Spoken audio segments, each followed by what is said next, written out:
El murmullo festivo del cumpleaños de mi nieta Soledad se hizo añicos con una sola frase, una que mi propio hijo, Mateo, me lanzó como una piedra a través de la mesa.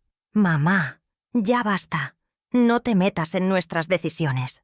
El aire se congeló. Los tenedores de los invitados quedaron suspendidos a medio camino y el rostro sonriente de mi nieta se contrajo en una mueca de confusión y pena. Sentí cómo el calor abandonaba mi rostro, dejando en su lugar un frío paralizante. Estábamos celebrando 15 años de vida, pero en ese instante sentí que una parte de la mía se extinguía. No fue solo el grito, fue la anulación pública de todo lo que yo era, de mi lugar en esa familia que yo misma había construido con mis manos y mis sacrificios. Me convertí, de repente, en una extraña sentada a la cabecera de una mesa que ya no sentía mía, una pieza de mobiliario antiguo que ya solo estorbaba. La crueldad del golpe no residía únicamente en las palabras, sino en el desprecio que las acompañaba, visible, en la tensión de la mandíbula de Mateo y en el brillo triunfante en los ojos de su esposa, Isabella. Ella lo observaba, asintiendo sutilmente, como una directora de orquesta satisfecha con la ejecución de su músico principal. Mi consejo, ofrecido con la cautela de una madre que solo busca proteger, era sobre la hipoteca de mi casa, la casa donde Mateo creció, para financiar una expansión de su empresa.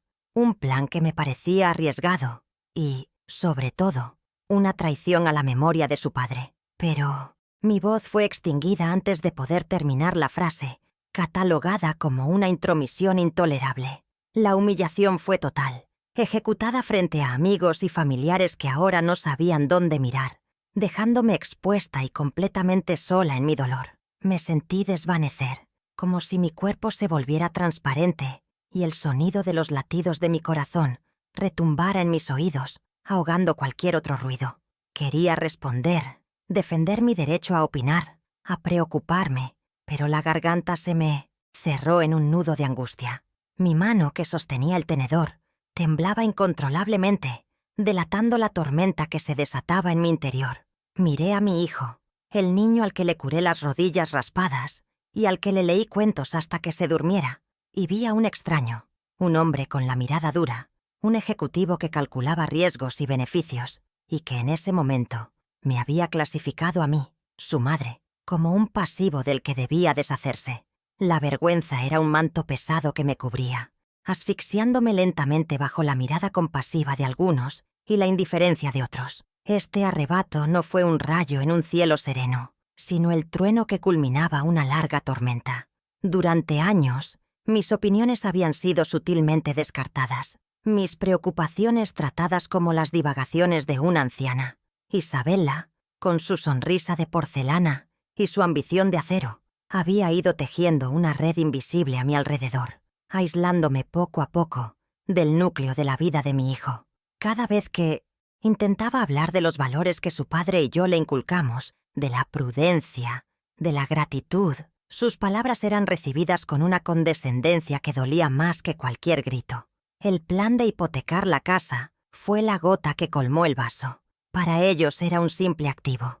Para mí, era el santuario de nuestros recuerdos, el único patrimonio real que sentía que nos quedaba como familia, y estaban dispuestos a apostarlo todo en un juego de poder. El silencio que siguió al grito de Mateo fue casi más doloroso que las propias palabras. Un silencio espeso, cargado de incomodidad. Nadie dijo nada, ni mi sobrina, que siempre me había mostrado afecto, ni mi viejo compadre, que conocía la historia de cada ladrillo de esa casa. Todos bajaron la mirada, convirtiéndose en cómplices pasivos de mi humillación. Soledad, mi querida nieta, me miró con sus grandes ojos llenos de una piedad que me partió el alma en dos. No quería su lástima, quería respeto, quería que alguien se levantara y dijera que una madre, una abuela, no merecía ser tratada de esa manera. Pero nadie lo hizo.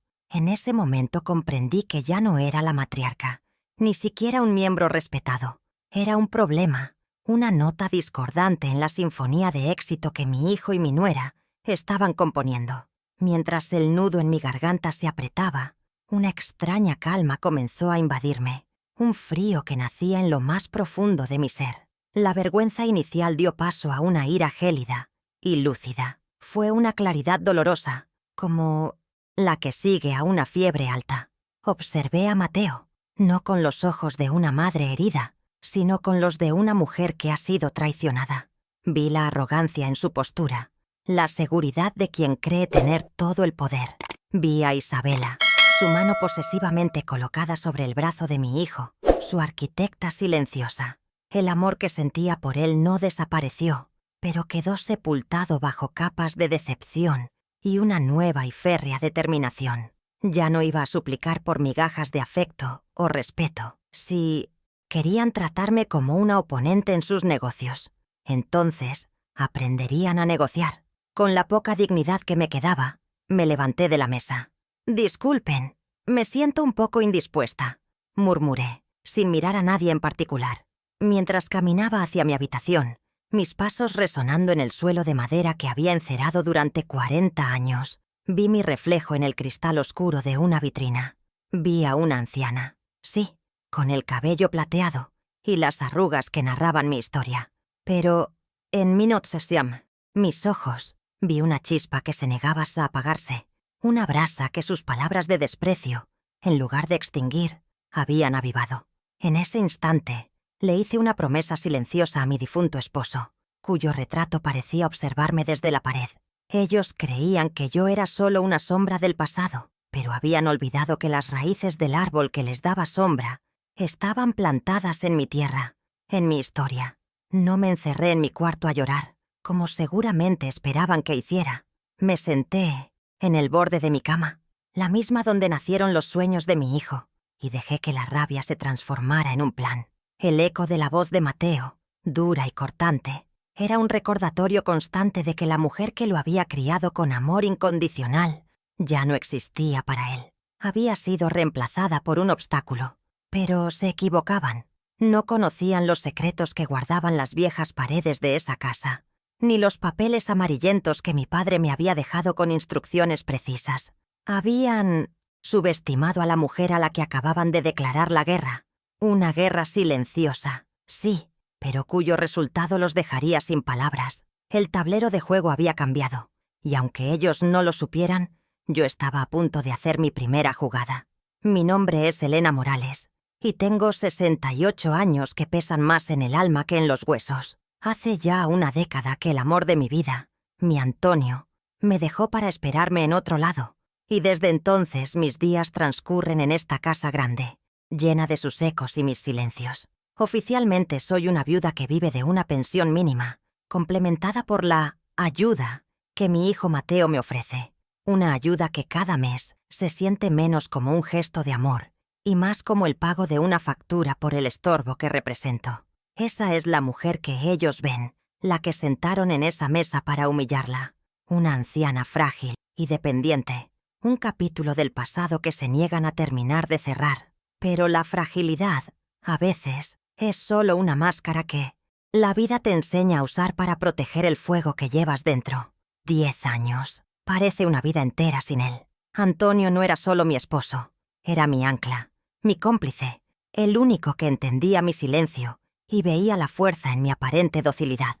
Cada noche, antes de dormir, me detengo frente a su retrato colgado en el salón. Le cuento mi día, mis preocupaciones, y ahora le cuento mi dolor. Sé que puede parecer una locura de vieja, pero en esas conversaciones unilaterales encuentro la fuerza para seguir adelante.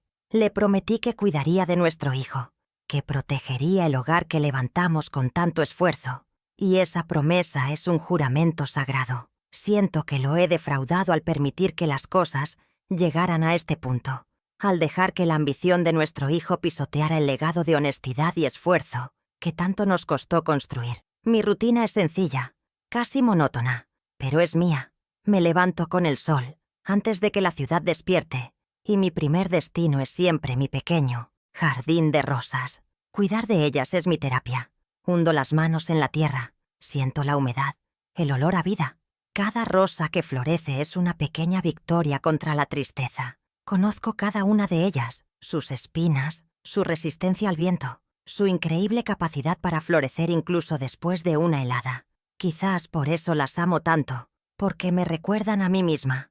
La gente solo ve las flores, hermosas y delicadas, pero ignoran las espinas que las protegen, la fortaleza de las raíces que se aferran a la tierra con una tenacidad silenciosa.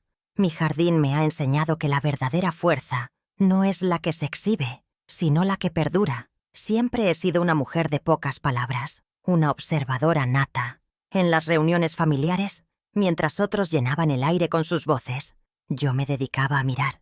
He visto las miradas calculadoras que Isabela le lanzaba a Mateo cuando pensaban que nadie la veía. He notado cómo el brillo en los ojos de mi hijo se fue opacando para ser reemplazado por un destello de codicia. Mi silencio ha sido mi escuela. La gente tiende a confundir la quietud con la sumisión, la falta de palabras con la falta de pensamientos. Dejaron de verme como una persona para verme como parte del paisaje, un mueble más en la casa. Y ese ha sido su mayor error, porque mientras ellos hablaban, yo escuchaba. Mientras ellos planeaban, yo aprendía. Y ahora, todo lo que he observado en silencio se ha convertido en el mapa de mi estrategia. Mi mayor debilidad, lo admito, sin reparos, ha sido el amor incondicional que siento por Mateo. Es un amor que me ha vuelto ciega y sorda a la realidad que se estaba gestando ante mis ojos. Durante años, justifiqué sus desplantes, su creciente distancia. Es el estrés del negocio, me decía a mí misma. Isabela es una mujer fuerte. Lo está empujando a ser exitoso, me repetía, intentando convencerme. Me negaba a ver que no lo estaba empujando, sino moldeando a su imagen y semejanza, borrando al joven noble y agradecido que yo había criado. Ese amor me hizo perdonar lo imperdonable, aceptar lo inaceptable, y me llevó directamente a esa cena, a esa humillación pública que, paradójicamente, se convirtió en mi liberación. El amor de madre puede ser un refugio, pero también una jaula. Pero debajo de esa capa de amor maternal y paciencia infinita, yace la mujer que tuvo que luchar por cada migaja de pan en su juventud. No nací en cuna de oro. Fui costurera de noche y cocinera de día. Sé lo que es tener las manos agrietadas por el trabajo y el corazón encogido por la incertidumbre. Esa resiliencia, esa garra que me permitió sacar adelante a mi familia, no ha desaparecido. Simplemente estaba dormida, adormecida por la comodidad que mis propios sacrificios ayudaron a crear para mi hijo. Creí, erróneamente, que mi tiempo de lucha había terminado. El grito de Mateo no solo me despertó, sino que me recordó quién soy en realidad, una luchadora. Y a una luchadora no se la arrincona sin esperar una respuesta. Han despertado a la leona que solo quería vivir en paz. Si me vieran por la calle, solo verían a una abuela más, el pelo completamente blanco, recogido en un moño sencillo, los hombros ligeramente encorvados, un mapa de las décadas de trabajo duro. Mis manos, surcadas de arrugas y manchas de la edad, no son las manos suaves de una dama de sociedad, sino las de una trabajadora. Y uso esta apariencia a mi favor. Es el camuflaje perfecto. Nadie sospecharía que detrás de esta fachada de fragilidad se esconde una mente que ahora trabaja sin descanso, conectando piezas, recordando conversaciones olvidadas y diseñando un plan con la precisión de una costurera trazando un patrón. Me subestimaron por mi apariencia, y esa subestimación será la primera grieta en los cimientos de su arrogante imperio. La soledad fue mi enemiga durante los primeros años sin Antonio. Era un silencio que gritaba, un vacío que dolía físicamente. Pero el tiempo, que todo lo cura y todo lo enseña, me ayudó a transformar esa soledad en solitud. Aprendí a disfrutar de mi propia compañía, a encontrar paz en el silencio, a escuchar mis propios pensamientos sin el ruido de las expectativas ajenas. En esta solitud autoimpuesta, he encontrado una claridad que nunca antes había tenido. Lejos de la influencia de mi hijo y su esposa, he podido ver su comportamiento con una objetividad brutal. Y es aquí, en el refugio de mi hogar y mi solitud, donde estoy forjando las armas para la batalla que se avecina. Una batalla que no se librará con gritos, sino con la inteligencia silenciosa que ellos nunca me atribuyeron. Esa promesa que le hice a Antonio frente a su ataúd resuena en mi mente con más fuerza que nunca. Protegeré a nuestro hijo y nuestro hogar por mucho tiempo. Interpreté esa promesa como un llamado a la abnegación, a soportar todo por mantener la paz familiar. ¡Qué equivocada estaba! Proteger a nuestro hijo ahora significa enseñarle una lección que olvidó por el camino. La gratitud, el respeto por sus raíces. Y proteger nuestro hogar no es solo cuidar de estas 4 paredes, sino defender los valores sobre los que se construyó nuestra familia. Para cumplir mi promesa, debo enfrentarme a mi propio hijo, no por venganza, sino para salvarlo de la persona en la que se está convirtiendo, para recordarle de dónde viene, antes de que se pierda por completo en su ambición desmedida. Así que aquí estoy. Ya no soy solo Elena Morales, la viuda que cuida sus rosas y depende de la caridad de su hijo. Estoy redescubriendo a la Elena que fui, la que vendió sus joyas para pagar una universidad, la que cosió hasta la madrugada para que a su hijo no le faltara nada. Ellos creen que conocen mi historia, pero solo conocen el final que ellos quisieron escribir para mí. Ahora, yo he tomado la pluma. Mi vulnerabilidad fue mi amor ciego, un amor que me hizo débil. Pero ese mismo amor, ahora transformado en un deseo de justicia silenciosa, se ha convertido en mi mayor fortaleza. Están a punto de descubrir que la casa que quieren hipotecar y la madre que quieren silenciar son, en realidad, los cimientos de todo lo que tienen. ¿Alguna vez has sentido que te han subestimado hasta el punto de volverte invisible? Me encantaría leer tu historia en los comentarios.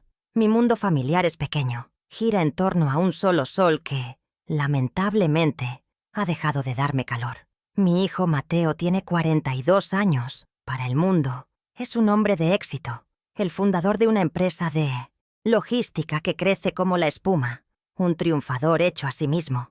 Pero para mí, es el fantasma del niño cariñoso que crié. Recuerdo al joven que me traía flores silvestres del campo y que juraba que siempre me cuidaría. Ese joven fue reemplazado gradualmente por este hombre impaciente, de ceño fruncido, que mira su reloj constantemente cuando está conmigo, como si el tiempo que me dedica fuera una inversión de bajo rendimiento. Su ambición, avivada por su esposa, ha devorado su bondad, dejándolo hueco. Un hombre que confunde el valor de las cosas con su precio. Y luego está Isabela, la verdadera arquitecta de mi exilio. Ella es una mujer cuya belleza es tan afilada como su inteligencia, siempre perfecta, con un traje impecable y una sonrisa que nunca, jamás, llega a sus ojos fríos y calculadores. Para Isabela, el mundo es una hoja de cálculo donde las personas se dividen en 2 columnas, activos y pasivos. Desde que conoció a Mateo, me clasificó sin dudarlo en la segunda columna. Me ve como un lastre, una reliquia de un pasado humilde que no encaja en la narrativa de éxito y poder que ha construido para ellos. Su ambición no es solo por el dinero, sino por el estatus, por borrar cualquier vestigio de vulnerabilidad o necesidad. Y yo, con mi casa vieja y mis ropas sencillas, soy la encarnación de todo lo que ella desprecia y teme. En medio de este campo de batalla silencioso está mi nieta, Soledad. A sus 15 años, es una niña atrapada entre 2 mundos. En sus ojos, a veces veo la dulzura y la curiosidad de su padre cuando era joven. Tiene un corazón noble, lo sé, pero está siendo educada bajo un régimen de materialismo y apariencias. Nuestra relación es cortés, pero carece de la calidez y la complicidad que anhelo. Cada conversación es supervisada por la atenta mirada de Isabela, quien se asegura de que la anticuada influencia de la abuela no contamine a su hija. Me duele ver cómo le enseñan que el éxito se mide en marcas de lujo y vacaciones exóticas, y no en la bondad, la integridad o el respeto por los mayores. Rezo en silencio para que la semilla de nobleza que hay en ella logre florecer a pesar del terreno árido en el que está creciendo. La relación con mi hijo no se rompió de la noche a la mañana. Fue una erosión lenta y dolorosa. Cuando enviudé, Mateo fue mi roca. Nos unimos en el dolor y durante un tiempo fuimos inseparables. Pero entonces llegó Isabela. Al principio los cambios fueron sutiles. Un almuerzo de domingo, cancelado por un compromiso social importante. Una llamada que no se devolvía. Poco a poco, mi opinión dejó de tener peso. Isabela lo convenció de que mis consejos nacidos de la experiencia y la prudencia, eran pensamientos de pobre, ideas anticuadas que frenarían su ascenso. Él, deslumbrado por ella y por la promesa de un mundo al que siempre había aspirado, comenzó a verme no como su madre, sino como un ancla que lo ataba a un pasado del que necesitaba liberarse para poder volar alto. La motivación de Isabella es un pozo sin fondo de inseguridad disfrazada de ambición. Proviene de una familia que tuvo dinero y lo perdió, y ha dedicado su vida a la misión de recuperar esa posición, pero multiplicada por 10. Tiene un hambre voraz de validación social, de ser admirada y envidiada. Para lograrlo necesita que Mateo sea percibido como un titán, un hombre que surgió de la nada por su propio genio. En esa historia que ella escribe y le susurra al oído cada noche, yo no tengo cabida. Mis sacrificios, mi trabajo incansable, son una mancha en su lienzo perfecto. Mi casa, que para mí es un palacio de recuerdos, para ella es una vergonzosa prueba de nuestros orígenes humildes, un activo inmobiliario que debe ser liquidado para financiar su próximo escalón social. Recuerdo con una claridad dolorosa un episodio de hace unos años. Les sugerí, con toda mi ilusión, que una de las nuevas bodegas de la empresa llevara el nombre de Antonio, mi difunto esposo. Después de todo, él había tenido un pequeño camión de reparto, y fue él quien le enseñó a Mateo las bases del oficio. Isabella soltó una risa corta y seca. «Por favor, Elena», dijo, mirándome con condescendencia. «Ese nombre suena a pueblo. Es antiguo, imposible de posicionar en el mercado». Miré a Mateo, esperando que defendiera la memoria de su padre, pero él simplemente se encogió de hombros y dijo: «Isabella tiene razón, mamá. Hay que pensar en el negocio». En ese momento sentí cómo no solo me apartaban a mí, sino que también estaban enterrando por segunda vez al hombre que les había dado todo. La manipulación de Isabella sobre mi hijo es una obra de arte de la psicología. No lo ataca.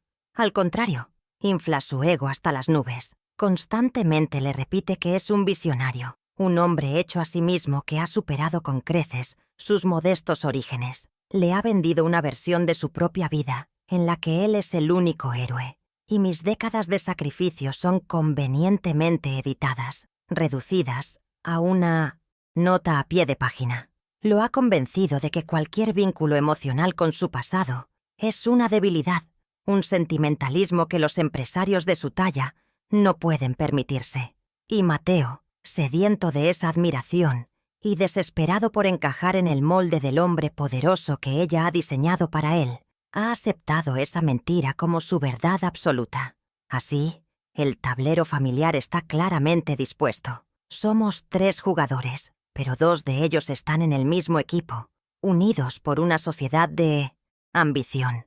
Yo soy la pieza que ya no encaja en su estrategia, el recuerdo viviente de una deuda de gratitud que no están dispuestos a pagar. Mateo, mi querido hijo, está atrapado en la encrucijada, pero ha elegido el camino que brilla más, el que Isabella le ha pavimentado con promesas de grandeza. Y ella, la estratega en la sombra, me ve como el último obstáculo, la última pieza del pasado que debe ser demolida. Su objetivo es claro: tomar mi casa, el símbolo de todo lo que desprecian, para cimentar su futuro. Lo que no saben es que esta vieja pieza del tablero conoce un movimiento que ellos ni siquiera imaginan que existe. Si el amor de una madre pudiera medirse, no sería en besos ni en abrazos, sino en renuncias. Se pesaría en la balanza de las noches en vela, de los sueños aplazados y de los trozos de sí misma que entrega sin jamás pedir nada a cambio. Durante más de 40 años, mis días fueron una letanía de sacrificios, un rosario de esfuerzos cuyas cuentas pasaba en silencio, creyendo que construía un futuro mejor para mi hijo. Cada callo en mis manos, cada hebra de cabello blanco que apareció antes de tiempo, fue un ladrillo en la construcción del imperio que Mateo ahora llama suyo, un imperio del que convenientemente ha olvidado quién puso la primera piedra. Yo no lo veía como una carga, sino como mi propósito en la vida, la misión más sagrada que se me había encomendado. Mi vida fue una doble jornada, una maratón sin línea de meta. De día, el olor a ajo y a cebolla se aferraba a mi ropa en el pequeño restaurante donde cocinaba. ganando lo justo para mantener la comida en la mesa y las facturas pagadas. De noche, cuando la ciudad dormía, mi vieja máquina de coser se convertía en mi compañera. Bajo la débil luz de una bombilla, remendaba ropa, hacía vestidos para las vecinas, cualquier cosa que pudiera darme unos pesos extra. Mis dedos, a menudo pinchados y doloridos, trabajaban sin descanso para que Mateo pudiera tener los mejores libros, los zapatos sin agujeros, la dignidad de no parecer pobre entre sus compañeros más acomodados. Él dormía soñando con su futuro, mientras yo cosía la realidad que lo haría posible. Hubo un sacrificio que dolió más que todos los demás, uno que guardo en el sagrario más profundo de mi corazón. Las únicas joyas de valor que poseía eran un delicado collar de oro y un par de pendientes que pertenecieron a mi madre, la única herencia material que me dejó. Cuando llegó el momento de que Mateo fuera a la universidad, las tasas y los costes del primer año eran una montaña que no podía escalar. Sin dudarlo, y sin que él lo supiera, caminé hasta la joyería del centro y las vendí. El peso de ese collar en mi mano era el peso de la historia de mi familia. Le dije a Mateo que eran unos ahorros que tenía guardados. Él nunca supo la verdad. Ese título del que tan orgulloso está en la pared de su despacho fue comprado con la memoria de la abuela que apenas conoció. Y cuando la universidad terminó, mis sacrificios no. Cuando vino a mí, de la mano de Isabela, con los ojos brillantes por el sueño de empezar su propia empresa, tenían un plan de negocio detallado, pero los bolsillos vacíos. Antonio y yo habíamos pasado toda la vida ahorrando un poco de dinero, una pequeña suma para nuestra vejez, para quizá poder descansar un poco. Tomé hasta el último céntimo de esa cuenta y lo puse en sus manos. Con ese dinero dieron la entrada para su primera y minúscula oficina y compraron un camión de 1600 segunda mano. Era nuestro futuro, el futuro tranquilo que soñamos con mi marido, lo que les entregué en una bandeja de esperanza. Lo tomaron sin mirar atrás, viéndolo no como el sacrificio de una vida, sino como el primer peldaño en su escalera hacia el éxito. El precio de estos sacrificios está grabado en mi cuerpo. El dolor crónico de mi espalda es un recuerdo constante de las interminables noches encorvadas sobre la máquina de coser. Las pequeñas cicatrices blanquecinas de mis antebrazos son el mapa de las quemaduras accidentales en la cocina del restaurante. No son quejas, son las medallas que gané en la guerra silenciosa por la vida de mi hijo. Mientras él estaba sentado en un aula con aire acondicionado, aprendiendo sobre activos y pasivos, yo estaba en el campo de batalla de la vida real, luchando contra el agotamiento y tragándome el orgullo para asegurar que él nunca supiera lo que era la verdadera necesidad. Y ahora, esas mismas cicatrices, esa misma historia de lucha, son vistas por él y su esposa como una marca vergonzosa de la que necesitan distanciarse a toda costa. Se deleitan con la historia del hombre hecho a sí mismo, una narrativa pulida y brillante que presentan en cenas y reuniones. Pero a esa historia le faltan páginas. ¿Dónde están los capítulos sobre las innumerables ollas de comida que les llevaba a la oficina, en las noches que trabajaban hasta tarde porque no tenían dinero para pedir comida? ¿Dónde está la mención a las camisas que planchaba y remendaba para que Mateo pareciera un profesional respetable ante sus primeros clientes? ¿Dónde está el reconocimiento al apoyo emocional inquebrantable, a la voz tranquila al teléfono que le decía «Tú puedes», cuando estaba a punto de rendirse? Ningún hombre se hace a sí mismo. Un hombre se construye sobre los hombros y los sacrificios de quienes le amaron primero. Una verdad que la arrogancia de Mateo le ha hecho olvidar. Las renuncias no fueron solo financieras o físicas, también fueron emocionales. Puse en pausa mis propios sueños, las pequeñas alegrías que toda mujer desea. Siempre quise aprender a pintar, a capturar la belleza de mis rosas en un lienzo. Soñaba con viajar, con ver el mar, que solo conocía por fotografías. Pero siempre había una necesidad más urgente, una prioridad que me precedía. La matrícula del colegio, el traje para su graduación, el dinero para la boda, el capital para la empresa. La vida de una madre se convierte en una larga cola de sueños dejados para después. El problema es que, a veces, ese después nunca llega. y te encuentras en una sala de espera vacía, dándote cuenta de que el tren que querías coger ya partió hace mucho tiempo. A cambio de una vida de entrega, he recibido la moneda de la ingratitud. A medida que la cuenta bancaria de Mateo crecía, mi importancia en su vida disminuía proporcionalmente. Las visitas se hicieron más cortas, las llamadas más esporádicas y funcionales. Pasé de ser el pilar de su vida a ser un punto en su lista de tareas, una obligación que cumplir. Los sacrificios que una vez fueron los cimientos de su mundo se transformaron en una deuda embarazosa que prefería no reconocer. El contraste es una herida que no cicatriza. Le di todo lo que tenía y todo lo que era, y como pago, recibí un grito de desprecio delante de toda nuestra familia. Me silenció para no tener que oír la voz de su propia conciencia. Mi Antonio, que Dios lo tenga en su gloria, trabajó tan duro como yo. Condujo su viejo camión hasta que las ruedas casi se caían, transportando mercancías bajo un sol abrasador y una lluvia helada. Éramos un equipo, unidos por un único y poderoso sueño: darle a Mateo las oportunidades que nosotros nunca tuvimos. Queríamos que tuviera una vida en la que sus manos no fueran ásperas y su espalda no le doliera. Cuando Antonio se fue, sentí el doble peso de ese sueño sobre mis hombros. Continué la lucha por los dos, impulsada por la promesa que nos hicimos. Solo esperaba que, al alcanzar el éxito, nuestro hijo se convirtiera en un hombre bueno, no solo en un hombre rico. Viendo en lo que se ha convertido, siento que, en algún lugar, le fallé a mi Antonio. Y así, cada centímetro cuadrado de la lujosa oficina de mi hijo, cada neumático brillante de sus coches de importación, cada viaje caro que presumen en las redes sociales, todo ello está manchado con mi sudor, regado con mis lágrimas y habitado por los fantasmas de mis sueños aplazados. Creen que pueden borrar esa deuda impagable simplemente ignorándome, silenciándome y finalmente tomando lo último que me queda. Pero no entienden que unos cimientos construidos sobre un sacrificio tan profundo tienen una fuerza propia. No están hechos de hormigón y acero, sino de amor, dolor y memoria.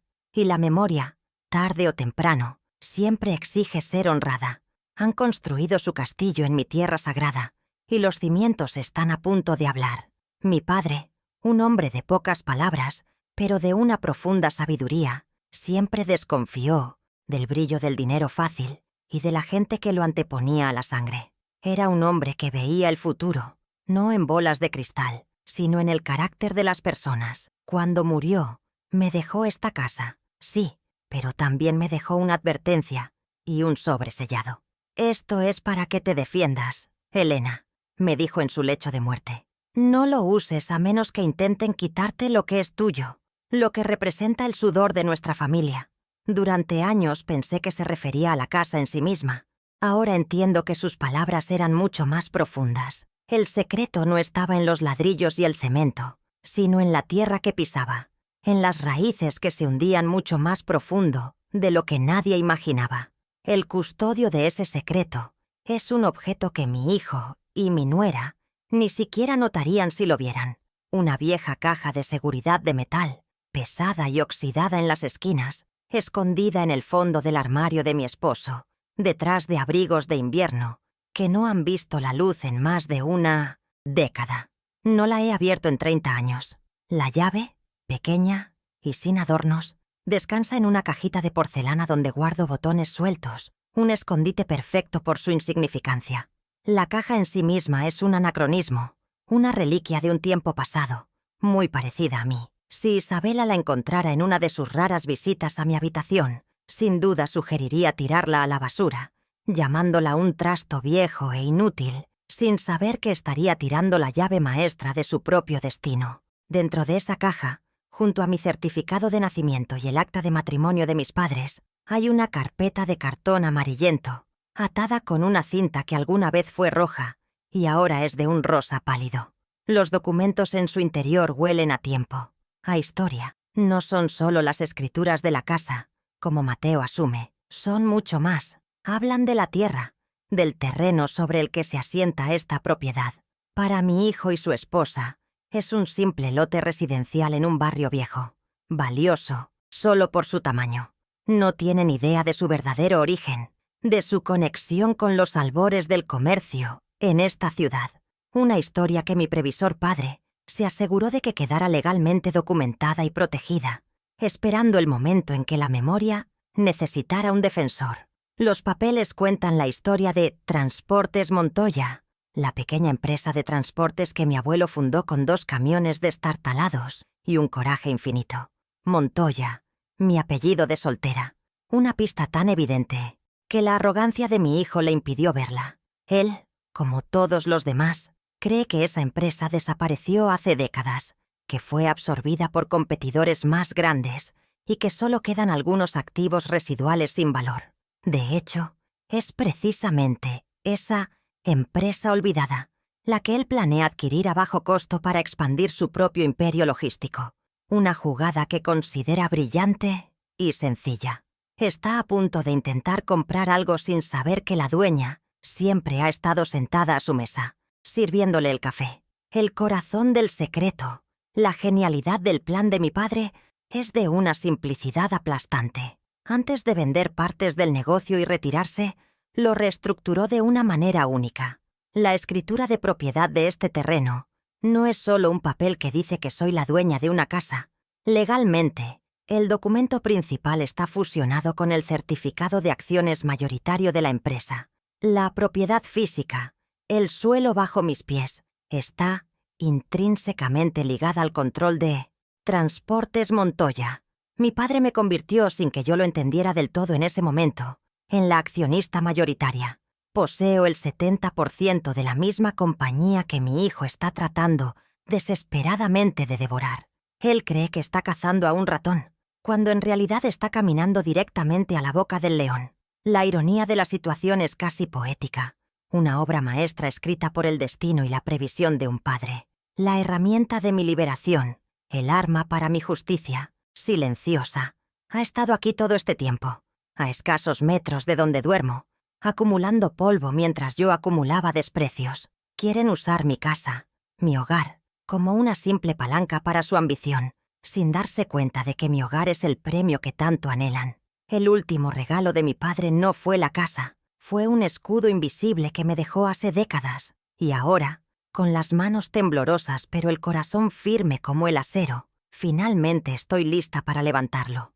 La anciana invisible está a punto de convertirse en la reina en este tablero de ajedrez. Los días que siguieron a esa cena de cumpleaños se convirtieron en una lenta y dolorosa espiral descendente, un asedio silencioso a mi espíritu. Intenté, con el corazón en la mano, llamar a Mateo al día siguiente. Quería creer que sus palabras habían sido fruto de un mal momento. Su respuesta fue un bálsamo de indiferencia.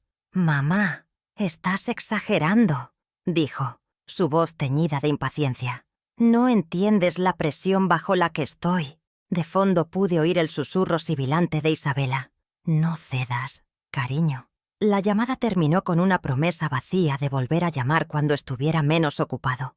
Una llamada que, por supuesto, nunca llegó. Comprendí que ya no era una madre a la que se amaba, sino un problema que se gestionaba. Una tarea más en su agenda que posponía indefinidamente. Unos días después, Isabela apareció en mi puerta sin avisar, con una sonrisa forzada y un pastel en las manos, bajo el pretexto de hacer las paces. Sus palabras eran melosas, pero sus ojos eran fríos como el hielo. Se sentó en el sofá de mi sala, el que Antonio y yo compramos con nuestro primer sueldo extra, y comenzó su ataque, disfrazado de preocupación. «Elena, esta casa es tan grande y vieja. Debe ser carísimo mantenerla», comentó, mientras su mirada recorría con desdén los muebles. «Un apartamento moderno, más pequeño y seguro, sería mucho más cómodo para ti. Podríamos ayudarte a encontrar uno precioso». Fue el primer movimiento directo, la primera vez que verbalizaban su deseo de sacarme de mi hogar, presentándolo no como un acto de codicia, sino como un favor hacia mí. La humillación pública continuó en pequeñas dosis, cada una diseñada para mermar mi autoridad y mi dignidad. Durante el bautizo del hijo de un viejo amigo de la familia, me acerqué a mi nieta Soledad y traté de tomar su mano. Al instante, Isabela se interpuso, apartando suavemente la mano de la niña de la mía. «Cuidado, cariño», le dijo a Soledad con una voz falsamente dulce. «No vayas a hacer tropezar a la abuela». El mensaje para todos los que estaban alrededor fue inequívoco. Yo era un estorbo, un ser frágil y torpe. Vi las miradas de lástima de los otros invitados, las sonrisas condescendientes. Me estaban convirtiendo, deliberadamente y en público, en una anciana senil e inútil, una caricatura de mí misma. La siguiente ofensiva vino directamente de Mateo. Se presentó una tarde, no para tomar un café, sino con un maletín en la mano. Sacó una carpeta y puso un documento sobre la mesa. «Mamá, necesito que firmes esto», dijo, evitando mi mirada. «Es solo una formalidad por los impuestos de la propiedad, para actualizar unos datos», me lo explicó de manera vaga y apresurada, señalando la línea de puntos donde debía firmar. Un nudo de desconfianza se formó en mi estómago. Le dije que quería leerlo con calma primero. Su rostro se crispó de impaciencia. «Mamá, por favor, solo fírmalo. ¿Acaso no confías en tu propio hijo?» La manipulación era tan burda, tan cruel. Estaba usando el amor y la confianza que una madre siente por su hijo como un arma en mi contra. Mi negativa a firmar en el acto desató su ira. Le dije con la mayor calma que pude reunir que no me negaba, pero que quería que mi viejo amigo, el abogado jubilado, el señor Ramiro, le echara un vistazo. «Solo para estar segura, hijo», añadí. El cambio en su rostro fue aterrador. La máscara del hijo solícito se desvaneció, revelando al empresario, despiadado que había debajo. Me acusó de ser paranoica, de estar influenciada por gente anticuada que no entendía de negocios. «¿Por qué tienes que hacerlo todo tan difícil?», gritó, golpeando la mesa con el puño. Se marchó dando un portazo que hizo temblar los retratos de la pared, dejando los papeles sobre la mesa como una declaración de guerra. La línea de batalla había sido trazada. La estrategia de Isabela era más sutil, pero igual de venenosa. Estaba construyendo una narrativa pública para justificar sus acciones futuras. En un evento de la comunidad del barrio, fingí buscar algo en mi bolso para poder escuchar su conversación con una vecina. Con un tono de voz quejumbroso y cansado, se lamentaba de la carga que supone cuidar de un padre mayor que se niega a aceptar la realidad. Me describió como una mujer terca y confundida, que por un sentimentalismo irracional estaba obstaculizando el futuro de su propio hijo. Estaba sembrando la idea de que yo ya no estaba en mi sano juicio, preparando el terreno para que, cuando dieran el golpe final, la gente pensara que lo hacían por mi propio bien. El abandono se manifestó de la forma más cruda durante las primeras lluvias de otoño. Una gotera apareció en el techo del salón, justo encima de la pared donde cuelgan nuestras fotos familiares. Angustiada llamé a Mateo. Me despachó en menos de un minuto, diciendo que estaba en medio de una reunión crucial y que enviaría a alguien cuando pudiera. Las horas pasaron.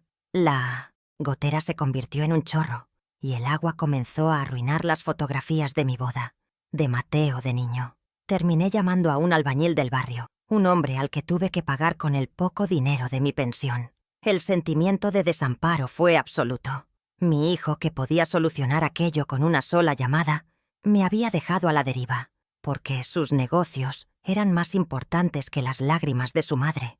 Cuando Mateo finalmente apareció al día siguiente, no había ni una pizca de remordimiento en su rostro. Vio la pared manchada y la reparación a medias. En lugar de disculparse por su negligencia, usó la situación como un arma en mi contra. «¿Lo ves, mamá?», dijo con un tono de falsa victoria. «Esta casa se está cayendo a pedazos. Es un pozo sin fondo. Es exactamente lo que Isabela y yo hemos estado tratando de decirte».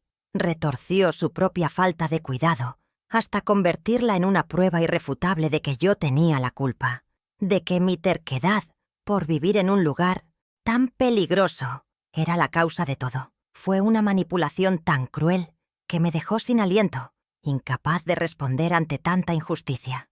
El golpe más doloroso, sin embargo, vino a través de mi nieta. La escuela de Soledad organizó un Día de los Abuelos y yo asistí con el corazón lleno de ilusión, esperando pasar un rato con ella. Pero Soledad se mostró distante, casi avergonzada. Cuando sus amigas se acercaron y le preguntaron quién era yo, murmuró «Es la mamá de mi papá», casi inaudible, sin atreverse a mirarme a los ojos. Comprendí que el veneno de Isabela había llegado hasta ella, enseñándole a avergonzarse de su abuela, la que no usaba ropa de marca ni conducía un coche de lujo. Sentir el rechazo de la niña que había acunado en mis brazos fue una herida mucho más profunda y dolorosa que cualquier grito de mi hijo. La siguiente táctica de Isabela fue la de la preocupación por mi salud, una estrategia tan transparente como perversa. Empezó a dejar, como por casualidad, folletos de residencias de ancianos sobre la mesa de mi cocina. «Solo miro por tu bien, Elena», me decía con su sonrisa vacía. «Estos sitios tienen enfermeras disponibles las 24 horas. Nos daría tanta tranquilidad saber que estás bien atendida».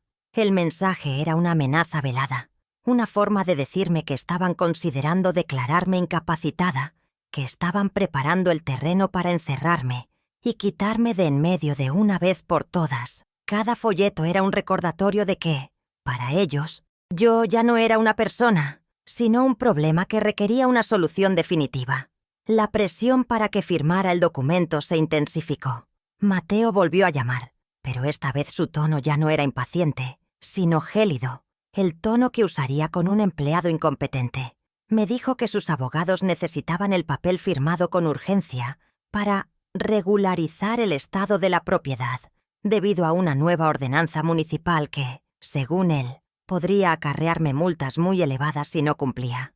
Era una mentira evidente, un intento desesperado por asustarme y forzar mi sumisión. Ya no intentaba persuadirme con chantaje emocional, sino intimidarme con amenazas legales inventadas. Estaba descubriendo hasta qué punto mi hijo era capaz de llegar por dinero. La campaña de difamación de Isabela estaba dando sus frutos, envenenando el pozo de mis relaciones sociales. En el supermercado me encontré con una antigua vecina que me miró con una expresión de profunda lástima. «Isabela me contó que no has estado muy bien últimamente», me dijo en voz baja, como si yo fuera una enferma terminal. «Espero que te recuperes pronto, Elena». Me di cuenta de que me estaban aislando sistemáticamente, tejiendo a mi alrededor una red de mentiras que me presentaban como una anciana frágil y mentalmente inestable. De esa manera, cuando finalmente me quitaran la casa, todos pensarían que era un acto de misericordia, una triste necesidad para protegerme de mí misma. Pero el golpe de gracia, el que aniquiló la última brizna de esperanza que me quedaba, vino de Mateo. Se presentó en mi casa una noche. Esta vez, sin papeles ni prisas, se sentó frente a mí, me miró fijamente a los ojos y, con una frialdad que me heló la sangre, me dio el ultimátum. Me dijo que si no cooperaba con sus planes, empezando por firmar el documento que me había dejado, se vería obligado a reevaluar la ayuda económica mensual que me daba. La amenaza era directa, inequívoca. El hijo al que le di la vida me estaba chantajeando, dispuesto a dejarme sin medios para subsistir con el único fin de apoderarse de mi hogar. En ese momento, el hijo que yo conocía murió para siempre. Esta sucesión de ataques, desde las humillaciones públicas hasta el chantaje privado, tuvo un efecto inesperado en mí. El dolor, inmenso y profundo, no me rompió. Al contrario, lo forjó en algo nuevo, una certeza fría y dura como el diamante. Habían cruzado todas las líneas morales, habían pisoteado todos los lazos sagrados que nos unían. Confundieron mi amor con estupidez y mi paciencia con debilidad. Ya no se trataba solo de mi casa. Estaban intentando anular mi identidad, borrar mi historia, reducirme a la nada. Y eso era algo que, sencillamente, no iba a permitir. La batalla ya no era solo por la justicia. Se había convertido en una lucha por la supervivencia de mi propia alma. Aquella noche, después de que la puerta se cerrara tras la amenaza de mi hijo, no lloré. Las lágrimas, que habían sido mis compañeras durante tanto tiempo, simplemente se secaron, dejando en su lugar un desierto de calma helada. Me quedé sentada en mi sillón, en la oscuridad del salón, durante horas. El silencio de la casa ya no era un eco de mi soledad, sino el peso de una decisión irrevocable. Sentí como algo dentro de mí La parte blanda y esperanzada que siempre buscaba excusas para Mateo se endurecía y se rompía en 1000 pedazos. Fue una muerte silenciosa. Murió la madre que suplicaba amor, y en su lugar, de entre las cenizas de mi corazón roto, nació la estratega. Ya no se trataba de salvar la relación con mi hijo, se trataba de enfrentarme al hombre en el que se había convertido.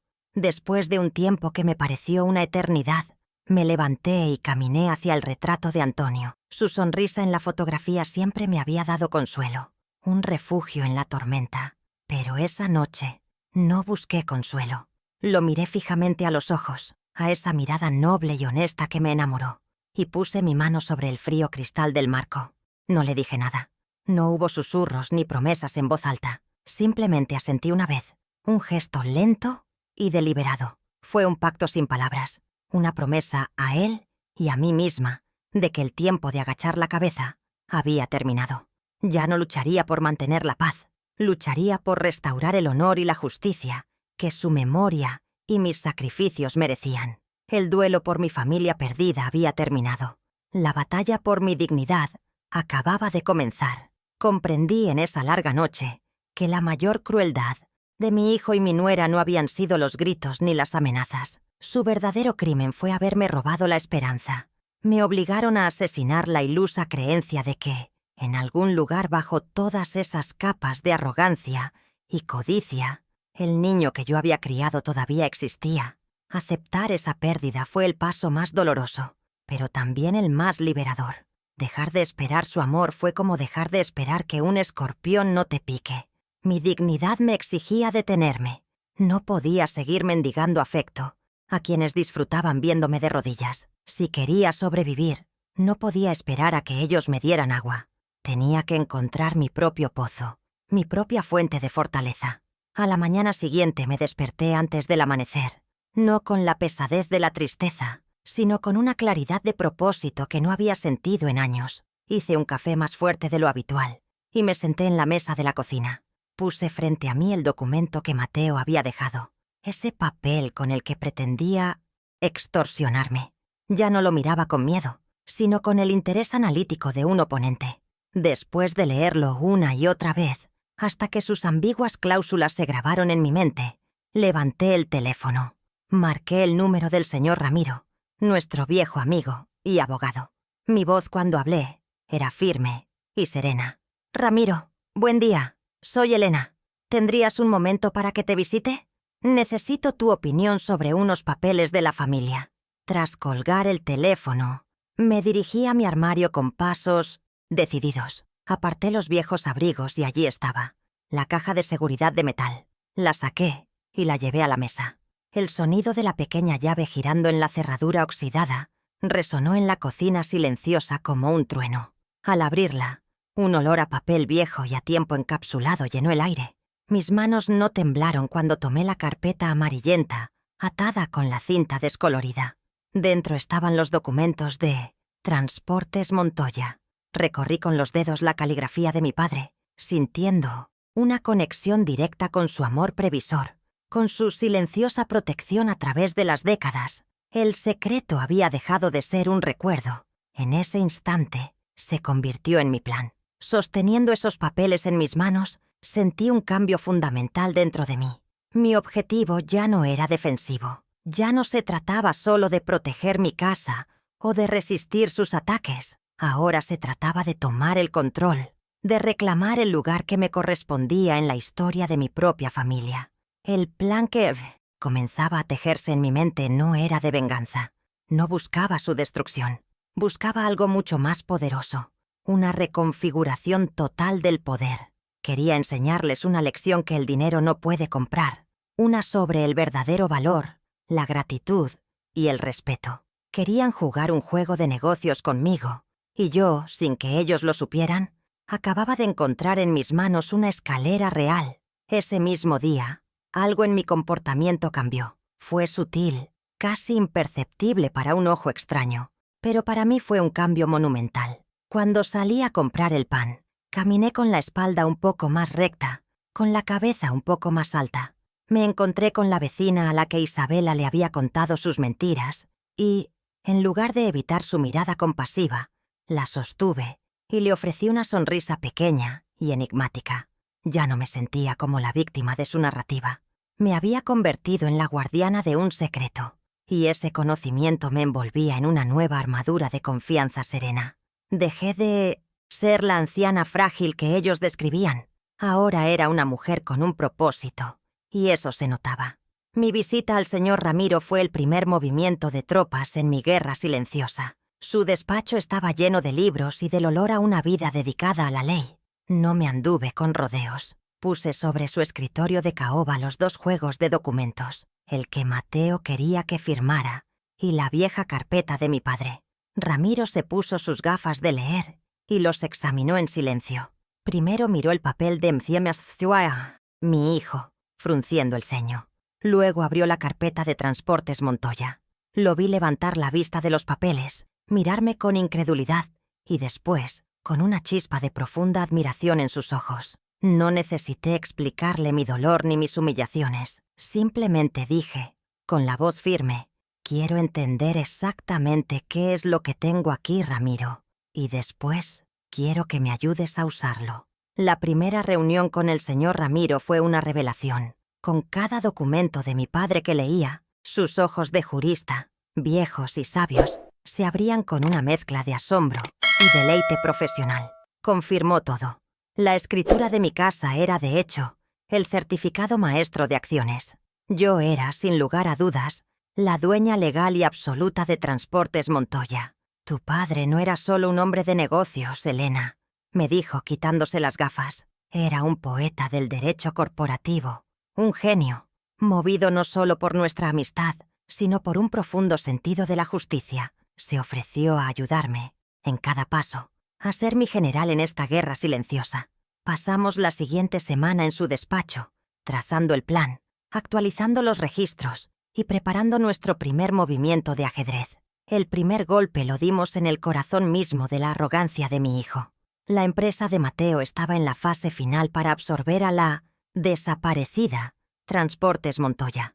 Para él y sus abogados era un mero trámite, una simple compra de activos olvidados. Convocó una reunión de su junta directiva para anunciar triunfalmente el primer paso de su gran plan de expansión. Mientras yo regaba mis rosas esa mañana, me lo imaginaba en su lujosa sala de juntas, sonriendo, aceptando las felicitaciones. Pero no sabía que, a esa misma hora, un bufete de abogados que actuaba en mi nombre ya había presentado ante el registro mercantil todos los documentos que me acreditaban como la nueva y activa accionista mayoritaria, con plenos poderes sobre la empresa.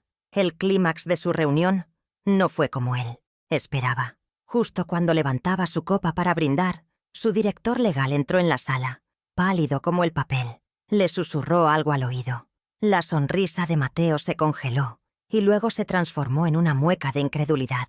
La adquisición, le informaron, había sido bloqueada de forma inmediata e irrevocable. Un accionista mayoritario desconocido había emergido, tomado el control total de Transportes Montoya y rechazado su oferta con un desdén absoluto. Imagino su rabia, su humillación frente a su equipo. El gran negociador, el tiburón de los negocios, había sido burlado por un fantasma. Su plan perfecto, el que había justificado la hipoteca de mi casa y mi humillación, se había derrumbado antes de empezar. El señor Ramiro me llamó esa misma tarde para contarme el resultado. «Elena, jaque», me dijo, y pude escuchar una sonrisa en su voz. Al colgar el teléfono, sentí un temblor recorrer mi cuerpo, una oleada de poder y reivindicación que no había sentido en décadas. No era una alegría estridente, sino una profunda y serena satisfacción, como la primera lluvia tras una larga sequía. Por primera vez en años, yo no era la receptora de sus acciones, sino la causante de sus consecuencias. Celebré en silencio, con una taza de té en mi jardín, sintiendo por un instante que las almas de Antonio y de mi padre estaban allí conmigo, asintiendo con orgullo. La partida había comenzado, y la primera jugada era mía. La reacción en la casa de mi hijo fue, según pude saber después, de pánico y furia. En una de sus breves y ahora tensas visitas, Lo escuché gritar por teléfono en su despacho. Culpaba a sus abogados de incompetencia, exigiendo saber quién era ese accionista fantasma que se había atrevido a desafiarlo. Escuché la voz de Isabela de fondo, no consolándolo, sino echando más leña al fuego, acusando a todo el mundo de traición. Su arrogancia se había convertido en paranoia. Empezaron a sospechar de sus mayores rivales corporativos, de socios desleales, de cualquiera que pudiera tener interés en perjudicarlos. Ni en sus sueños más locos se les ocurrió mirar hacia el sillón del salón de su madre, donde yo tejía mi estrategia en silencio. Pero bloquearlos no era suficiente. Necesitaba demostrarles que no se enfrentaban a un simple obstáculo, sino a un nuevo poder inteligente y estratégico. El señor Ramiro y yo diseñamos el segundo movimiento, uno mucho más audaz. A través de nuestros contactos nos enteramos de que Mateo estaba a punto de firmar el contrato más importante de su carrera, un acuerdo de logística exclusiva con una gran cadena de supermercados. Era un contrato que aseguraría el futuro de su empresa para la próxima década. Su principal competidor en el sector también estaba en la puja, pero según todas las fuentes, Mateo tenía la ventaja. Era su momento de gloria definitiva. Fue entonces cuando movimos nuestra segunda pieza. Actuando como la misteriosa y resurgida Transportes Montoya, contactamos a la empresa competidora de mi hijo. Sobre la mesa pusimos nuestro mayor activo, las antiguas pero aún válidas licencias de transporte y las rutas exclusivas que mi abuelo había establecido, las mismas que Mateo codiciaba. Les ofrecimos una alianza estratégica, dándoles acceso a nuestras rutas a cambio de una participación en los beneficios del nuevo contrato. Para ellos, era una oferta irrechazable, la pieza que les faltaba para superar la propuesta de Mateo. Estaba usando los cimientos de mi familia para socavar el imperio que mi hijo construyó olvidando esos mismos cimientos. La noticia de la alianza entre la competencia y la resucitada Transportes Montoya cayó como una bomba en el sector. La cadena de supermercados, viendo la superioridad logística que esta nueva unión ofrecía, rompió las negociaciones con Mateo y le otorgó el contrato a su rival. Fue un golpe devastador y, sobre todo, público. No solo afectó sus finanzas de manera crítica, sino que pulverizó su ego. El hombre hecho a sí mismo estaba siendo superado y humillado por un jugador invisible que parecía anticipar todos sus movimientos. La narrativa de su infalibilidad, tan cuidadosamente construida por Isabela, comenzaba a resquebrajarse ante los ojos de todos. Unos días después, Mateo vino a verme. El hombre que entró en mi casa no era el mismo que me había amenazado. El arrogante ejecutivo había sido reemplazado por un hombre estresado, con ojeras y la mirada perdida. Se derrumbó en el sofá y, por primera vez en años, pareció vulnerable. Se quejó vagamente de sus problemas, de una serpiente en el jardín que estaba intentando arruinarlo, de la traición y la deslealtad en el mundo de los negocios. Por un instante, buscó en mis ojos la compasión de una madre. No se la di. Me limité a servirle un vaso de agua y le dije con una calma glacial: «Los negocios son así, hijo. Hay que tener mucho cuidado con la gente a la que subestimas». La frase quedó flotando entre nosotros, una pista tan clara que su egocentrismo le impidió ver. Estas dos pequeñas victorias, el bloqueo de la adquisición y la pérdida del contrato, lo cambiaron todo.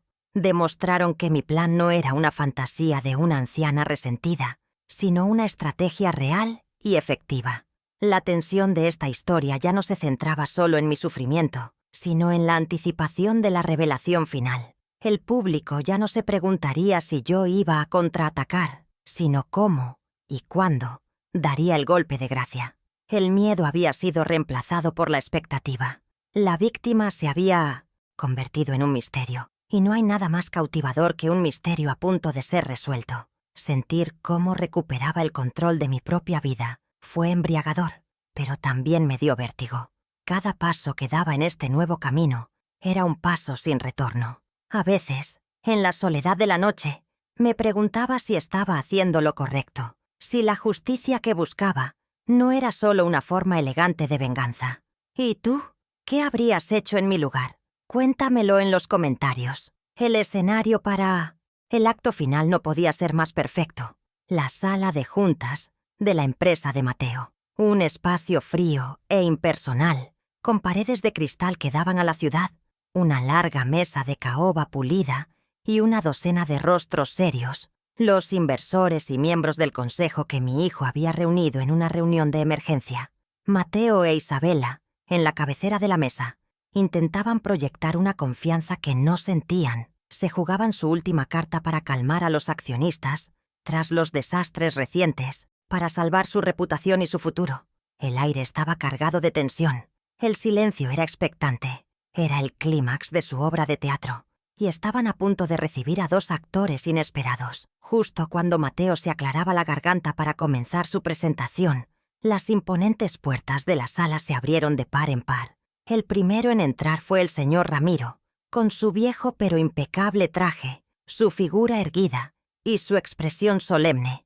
Y entonces entré yo, no como la anciana encorvada y de mirada triste que ellos conocían, sino como Elena Morales. Llevaba un vestido oscuro, sencillo pero elegante, mi pelo cano recogido en un moño perfecto y en mis ojos una determinación de hierro. Mi presencia provocó una onda de choque en la sala. Las conversaciones se detuvieron. Mateo palideció como si hubiera visto a un fantasma. La mirada de Isabela fue una daga de puro veneno. Recuperándose a medias del estupor, Mateo intentó tomar el control, su voz quebrada por la humillación. «Mamá, ¿qué estás haciendo aquí? Esta es una reunión privada. Seguridad, por favor», balbuceó, su rostro enrojeciendo de ira. Pero antes de que nadie pudiera moverse, el señor Ramiro avanzó un paso y levantó una mano con una autoridad que silenció a todos. «Me temo que su madre tiene todo el derecho a estar aquí, Mateo», dijo, su voz resonando en la sala. «De hecho, como esta reunión es para discutir el futuro de la empresa, y ella es una figura clave en ese futuro, consideró que su presencia era indispensable». Los miembros de la junta murmuraron entre sí, la intriga reemplazando a la incomodidad.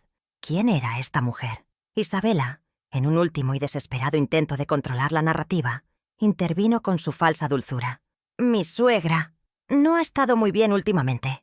A veces se confunde», dijo, dirigiéndose a los inversores. «Les ruego que disculpen la interrupción.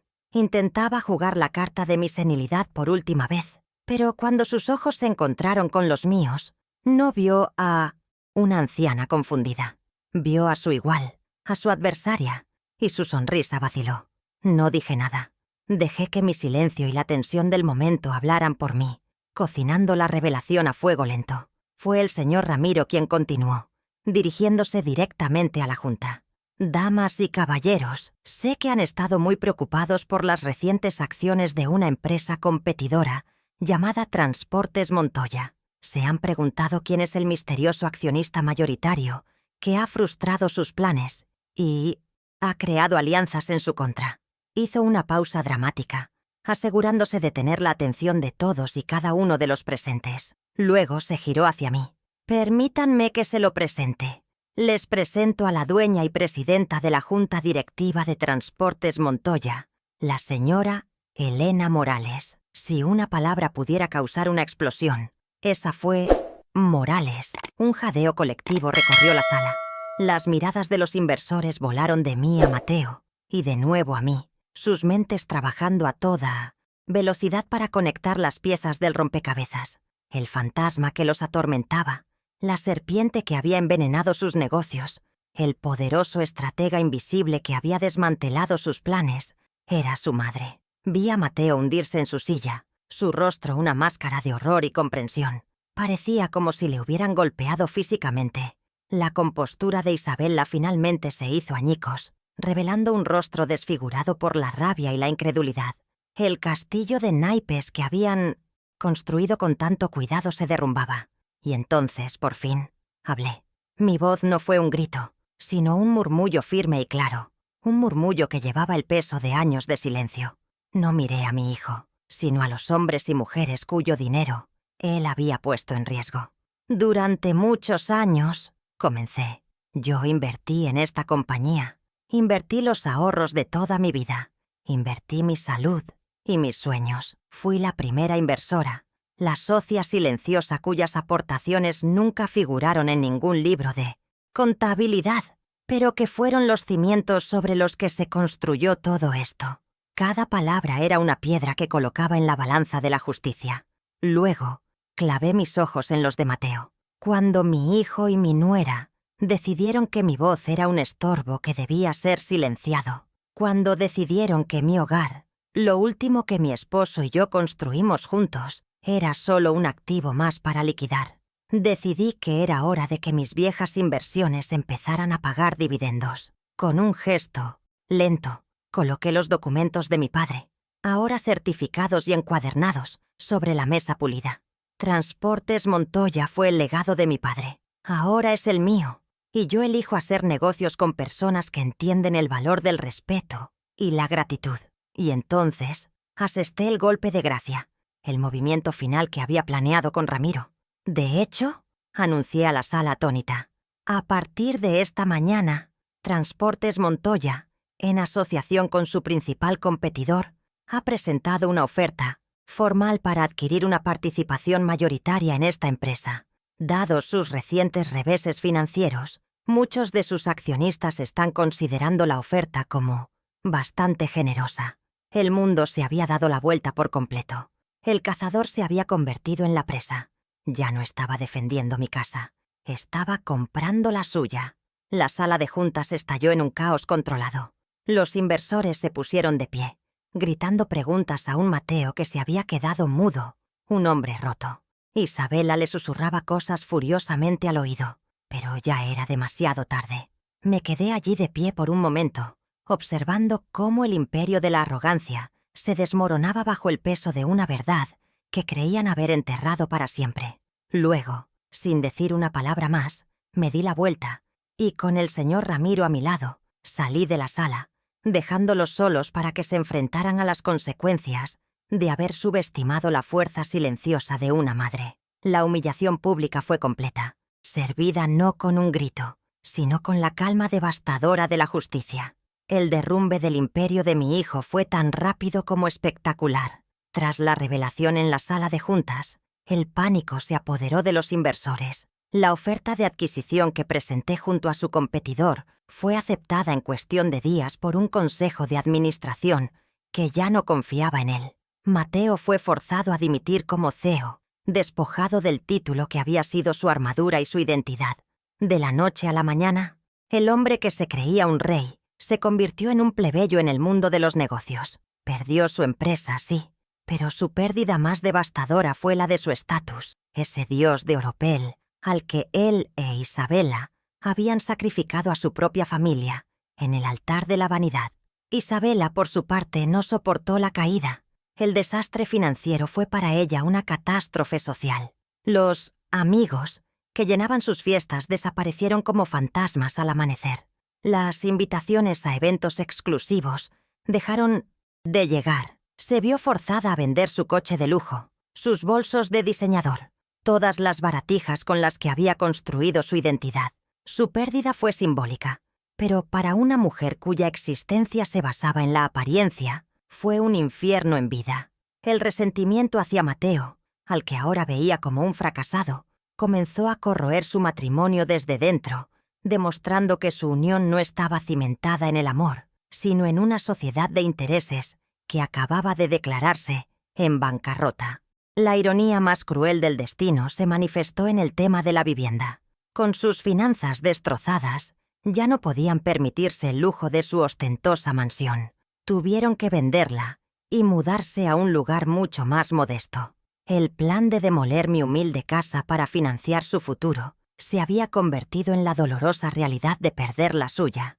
Mi hogar, el que tanto habían despreciado, se erigió en un silencioso monumento a su codicia, un recordatorio constante de que, en su afán por alcanzar el cielo, se habían olvidado de que sus pies estaban plantados en una tierra que no les pertenecía y que, finalmente, se había abierto bajo ellos para engullirlos. Mi vida, mientras tanto, floreció de una manera que nunca había imaginado. Como presidenta de la junta de la nueva empresa fusionada, no me involucro en las operaciones del día a día, pero mi voto y mi visión marcan el rumbo. Mi primera decisión, sin embargo, no fue empresarial, sino personal. Decidí mudarme de mi vieja casa, no por obligación, sino por elección. Compré un apartamento moderno y luminoso, con una gran terraza donde mis rosas ahora reciben más sol que nunca. Y mi antiguo hogar, el santuario de mis recuerdos, está siendo transformado en la sede de la Fundación Antonio y Elena Morales, una organización que he creado para dar becas a jóvenes sin recursos. El legado de mi familia ahora servirá para construir otros futuros. He encontrado un propósito que va más allá de ser madre o abuela. Mis días ahora están llenos de reuniones constructivas, de entrevistas con jóvenes soñadores y, lo más importante, de tiempo para mí. Finalmente me inscribí en esas clases de pintura que había pospuesto durante 50 años y he descubierto que tengo un talento oculto para capturar la luz en los pétalos de una rosa. Viajo para ver el mar siempre que se me antoja. Ya no soy una sombra en la vida de nadie. Soy Elena, una mujer completa, dueña de su presente y arquitecta de su futuro. Me he ganado el respeto de los demás, no por mi edad o mi apellido, sino por mi sabiduría y mis acciones. Semanas después del cataclismo, Mateo vino a verme a mi nuevo apartamento. Era la sombra del hombre que fue, más delgado, con la mirada apagada, despojado de toda su arrogancia. Se sentó en mi sofá y, por primera vez desde que era un niño, lloró. Lloró con la desesperación de un hombre que lo ha perdido todo. Me pidió perdón entre sollozos. Me contó que Isabela lo había abandonado, que estaba completamente solo. Lo escuché en silencio, sintiendo en mi pecho una punzada del viejo amor maternal, pero ahora temperado por una nueva y dura sabiduría. Permití que se desahogara, que vaciara todo el veneno de su arrepentimiento. Mi perdón no fue un cheque en blanco. La ruptura definitiva me parecía una crueldad innecesaria, pero un regreso a la normalidad era imposible. Le dije que había un camino de vuelta a mi vida, pero que las condiciones las ponía yo. No volvería a darle dinero. Si quería redimirse, tendría que trabajar. Le ofrecí un puesto de nivel básico en la fundación, ayudando a revisar solicitudes. Un trabajo humilde que lo obligaría a ver el mundo desde abajo, a entender el valor de las oportunidades que él había despreciado. Le dije que mi respeto no era un derecho de nacimiento, sino un privilegio que, a partir de ahora, tendría que ganarse día a día. Para mi sorpresa, aceptó. Y así nuestra relación ha comenzado a reconstruirse, no sobre las ruinas del pasado, sino sobre un terreno nuevo y más sólido. Es una dinámica extraña, a veces incómoda. Ya no hay un pedestal para él ni un felpudo para mí. Somos dos adultos, uno aprendiendo la amarga lección de la humildad y la otra aprendiendo a equilibrar la justicia con la misericordia. No sé si algún día nuestra relación volverá a tener la calidez de antaño, pero hay esperanza. El poder entre nosotros se ha reequilibrado para siempre. Ya no soy solo su madre, soy la matriarca de la familia, y él, por fin, está empezando a entender el verdadero significado de esa palabra. He aprendido, en el último tramo del camino de mi vida, una lección fundamental sobre el valor de las cosas.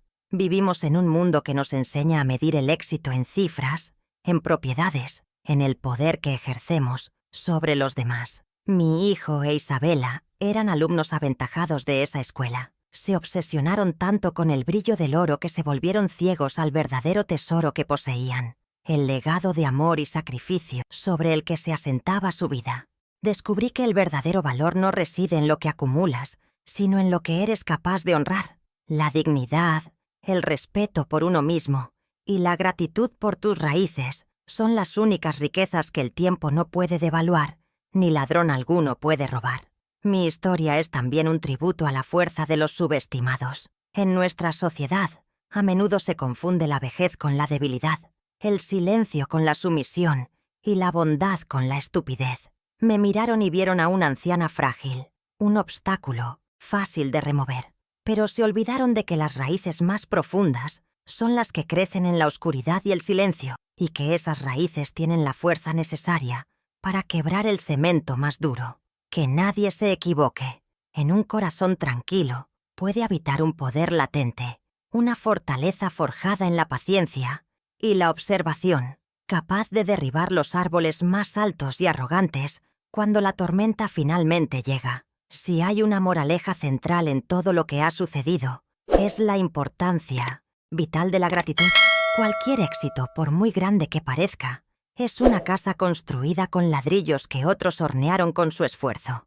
Creerse un hombre hecho a sí mismo es la mayor de las vanidades. Negar los hombros sobre los que te has aupado para ver más lejos no es solo un acto de soberbia, sino una receta para el fracaso. La gratitud no es una deuda que se paga, sino el abono que nutre el suelo para que el futuro pueda florecer. Mi hijo está aprendiendo ahora, de la manera más dolorosa, que un hombre que olvida de dónde viene nunca podrá construir nada que realmente perdure. Quisiera que mi experiencia sirviera de algo para todos aquellos que alguna vez se han sentido invisibles, silenciados o apartados. Mi viaje no ha sido uno de venganza, sino de reclamación, de reclamar mi voz, mi historia y mi lugar en el mundo. Es un recordatorio de que nunca es demasiado tarde para tomar las riendas de tu propia narrativa. No tienes que aceptar el final que otros han escrito para ti. La fuerza para exigir el respeto que mereces no siempre está en el grito, sino en la sabiduría de tus acciones, en la contundencia silenciosa de demostrar tu verdadero valor. Atrévete a ser el autor de tu propio clímax. Y así, la lección final que la vida me ha enseñado es simple y poderosa. Nunca permitas que la ambición de otra persona se convierta en la justificación para tu anulación. Una familia, al igual que una empresa, prospera gracias a la inversión, pero los activos más valiosos no cotizan en bolsa. Se llaman amor, respeto y memoria. Honra esos activos por encima de todo. Protégelos como el mayor de los tesoros y construirás un patrimonio que ninguna crisis económica, ninguna traición y ningún revés del destino podrán jamás destruir. Si esta historia te ha conmovido o te ha hecho reflexionar, suscríbete y acompáñame, porque aún quedan muchas verdades por contar.